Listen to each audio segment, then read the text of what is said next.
I want to preface this by saying I am appreciative of my job. I appreciate my job. However, there's always a but. There's always a however. And I don't ever want any of my reservations or any aggressive feelings that I have towards my job to come across as ungrateful. It's not sustainable. So, just a little backstory. I work in an industry. I work in experiential marketing, right? And so I book events all over the place. My success is predicated on the morality of people, essentially. These people are contractors. They have no loyalty to my company, to the brand they're representing at that time. And this industry is no longer what people used to think it was pre-Panini. Well, this is an industry where at one point in time, you had like some high-class A-list brand ambassadors.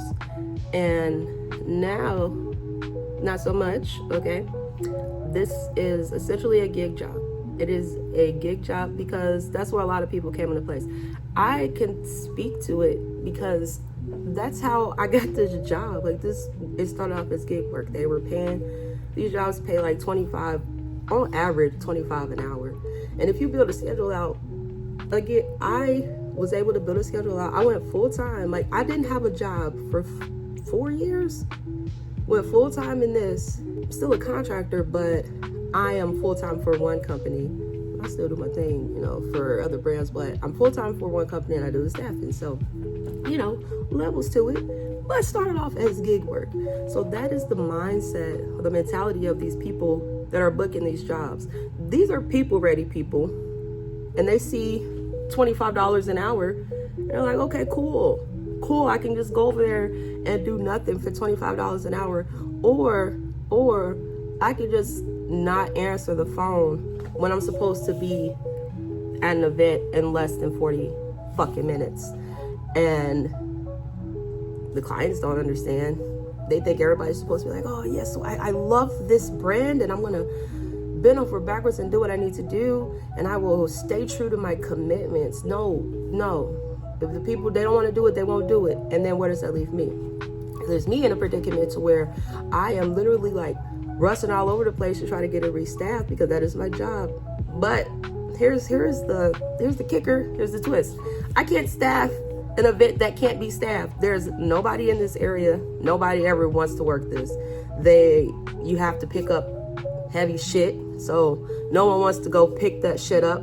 No one wants to drive an hour to pick this shit up, and that's another thing. So it's just like the client needs to understand the atmosphere of this industry nowadays, and then the people in the industry needed to get it the fuck together, because we're not going to be on the ground doing this much longer. Now, projections, I've done the research. Regardless of how I feel that on the ground, activations is a dying art. I do. If you are a smart brand ambassador, anybody that work in events, I'm telling you right now, like, get your ass online. UGC, you can have your own brand deals, brand connections, promoting these same products that you promote on the ground, but you can have a direct brand deal with them. All you have to do is get on this camera and talk. So a lot of the smart ambassadors, a lot of these prim, proper, professional, and when I say prim and proper, it's not a bad thing. I really wish I would apply to my events. But a lot of these ambassadors, at least the smart ones, have incorporated that into their portfolio. But not only that, they're kind of drifting away from it. They're not on the ground as much anymore. I'm one of them. I'm not about to keep doing this. So anyway, said all that to say, I had told y'all I was gonna post every day. I did not get a video up yesterday because I was too busy dealing with this stuff. And going back all the way to the top, my preface about the fact me being appreciative of my job, I cannot keep doing that. I cannot keep spending all of my time in something that this is not it for me. It's also not a means to an end. I don't want to undermine this job. I work from home. I work from anywhere I want to. I work on the go. I'm in the car working. What I have to give to have those luxuries, though I'm not sure I'm willing to pay that anymore. I would rather go to a warehouse and lift some boxes as long as I got paid the same amount. I would probably rather do that. I would rather go talk to boxes than to deal with people all the time. And then I don't even have the temperament for this job. It's become so personal. When I book events, I don't know that I'm talking to the owner. I should not be talking to the owner of the company. When I book events, I don't feel comfortable texting, booking coordinator or what. I don't feel comfortable texting them on a personal level. These people think just because majority of these events, they're ran through text. Let's just be all the way real. We run them through text, and they think they could just text you any hours of the night and then text you like you were supposed to pick up from where you left off. No, like I'm texting you and I'm texting hundreds of others. I'm not about to scroll through our conversation to figure out who you are. None of that. And I'm tired of it. Like, I want to tell people, like, quit texting me. Why are you texting me at 1:00 in the morning? Why? You send an email to whoever, and that's another stuff, but ain't no email to send it to. It's me. But send it to where it's in the email box in the morning time. You don't text nobody at 1:00. The thing is, I can't believe they tried to give my personal number. I had to create a business number specifically for this job because they were trying to put oh hell. It's bad enough that they text my business line. You think that, what? I would have been gone. It is so, it's a catch-22. I want so bad to take care of my family, but I also need time to do things for myself. This job does not allow it. I am up, as you see, it's 8:25 Eastern Standard Time. Been up since 6, and I'll probably be up all goddamn day. And that's every day. And then they always expect you to be available all the time, 24/7. I am not on call. I am salaried at 40 hours. Anything beyond that is crazy. And because I'm salaried, they expect that, it's supposed to be beyond that. No, like, what time do I have for myself? And then I have a growing family. No one seems to understand that. I have a whole adult. I have an adult, technically. My oldest child is 17.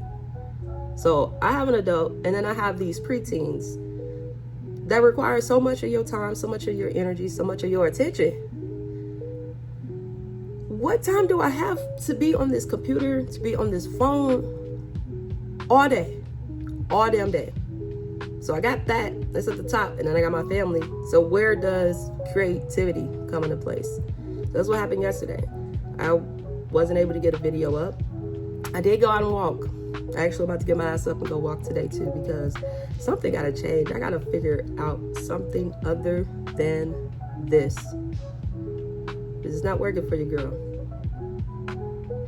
Another thing I wanted to say is that I was just on a high. I won't say mania, but I was on a high. I started planning out all these trips for this new TikTok growth program that I was a part of. And it wasn't even really planning out the trips. They were going to happen. It's just maybe I added 1 or 2 more to where I'm going every weekend, sometimes during the week. One of them was just an investment trip, just to get content, really. It wasn't, I didn't have any work done. I mean, I do still want to go to get away. I've never been, but I don't know. I'm at the point where I'm about to, I got to tighten the belt. Got to make a decent amount of money, but also spend a decent amount of money.